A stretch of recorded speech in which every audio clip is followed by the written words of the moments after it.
اور دیکھو غوث پاک رضی اللہ تعالیٰ عنہ فرماتے ہیں میں مسجد کے اندر تھا تو وہ مسجد کے اندر ایک پادری، اور اپنی کتاب میں خود لکھا، فرماتے ایک پادری آ گیا اور ایک مسلمان آ گیا، آخری بات کر کے اجازت چاہوں گا، کہتے ہیں پادری آیا اور کہتا ہے ہمارے جو نبی تھے وہ مردوں کو زندہ کر دیا کرتے تھے، ان کے پاس ایسے معجزات تھے کہ وہ مردے کو کہتے تھے اللہ کے حکم سے زندہ ہو جا، وہ زندہ ہو جاتے تھے۔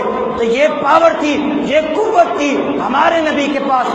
آپ کے نبی نے کون سا معجزہ دکھایا ہے؟ آپ کے نبی نے کس مردے کو زندہ کیا ہے؟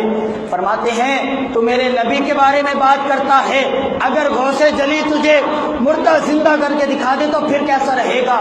وہ کہتا ہے اگر آپ زندہ کر دو تو میں آپ کے مسلک میں آنے کے لیے تیار ہوں، آپ کے عقیدے میں آنے کے لیے تیار ہوں۔ سرکار غوث پاک فرماتے ہیں چلو قبرستان کے اندر چلے گئے۔ اب جب قبرستان کے اندر گئے اس نے دیکھا، اس نے کہا یار 20-40 سال پرانا جو ہے اگر اس کے پاس میں لے کر گیا تو یہ تو اٹھ جائے گا، اس کی جو ہے اس کے پاس سرکار غوث پاک رضی اللہ تعالیٰ عنہ جو ہے اگر اسے زندہ کر دیا تو مجھے ان کے عقیدے میں جانا پڑے گا، لہٰذا ایسا کرنا ہے کہ کسی پرانی قبر والے کے پاس جاتے ہیں کہ جو پرانی قبر والا ہے اور جو پرانا مردہ ہے کہ جو اٹھ ہی نہیں سکے گا، جس کی قبر بھی پرانی، جس کی قبر کی مٹی بھی اٹھ گئی ہو، جس کی حالت بری ہو، جس کی تختی بھی اٹھ گئی ہو، ایسی قبر والے کے پاس جا کر فرماتے ہیں اب وہ شخص کہتا ہے اس مردے کو زندہ کرو۔ سرکار غوث پاک فرماتے اسے زندہ کرنا ہے، کہاں اسے زندہ کرو؟ کہتا ہے کہ اسے زندہ کرو گے تو میں آپ کے مسلک میں آ جاؤں گا، آپ کے عقیدے میں آ جاؤں گا۔ سرکار غوث پاک مسکرائے فرمایا اے بندے اگر تو پوچھتا ہے اسے زندہ کرنا ہے تو میں زندہ کرنے سے پہلے یہ نہ بتا دوں کہ یہ دنیا میں رہ کے کیا کیا کرتا تھا، یہ کس طرح پیسے کمایا کرتا تھا؟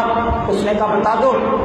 تو فرماتے ہیں یہ جو شخص تھا دنیا کے اندر رہ کر یہ شخص بانسری بجانے کا کام کیا کرتا تھا، بانسری بجا کر پیسے کمایا کرتا تھا، یہ بانسری بجا کر اپنے بچوں کے پیٹ پوجا کیا کرتا تھا، یہ شخص یہ کام کیا کرتا تھا۔